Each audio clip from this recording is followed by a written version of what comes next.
slide. But this presentation is for you. For young psychiatrists who are going to be psychiatrists.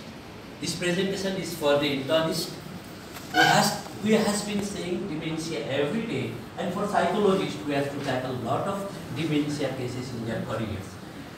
And like when we talk about lot of things, like we had the Suicide Prevention Day, 10th of September. Again, there are a lot of things coming. So in this month, the month September is regarded as World Alzheimer's is in our head. I will prove you.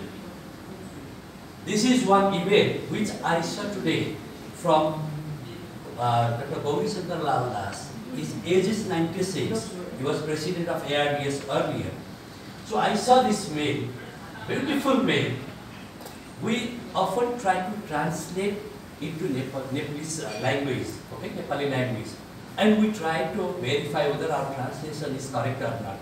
So here we made a lot of mistakes. At the age of 96, his memory is so sharp that he can even point out, and he said, at last, अरु अशुद्धि बारे comment गर्न चाहन्न खिल्ली उडाउने डरले, because he thinks that हामी यति धेरै mistake बनाइराखेका हुन्छौँ, हामीले सरले कति करेक्सन गर्दिनुहुन्छ। पुरुष उहाँको स्मरण शक्तिलाई तपाई हामीले छुन सक्दैन। So what I am saying is, age is just a number. For dementia, age is not specified. That I will prove in my subsequent slides. So the very objective of my presentation is, I will be talking about burden of dementia worldwide, clinical evaluation of different profiles of dementias, imaging techniques,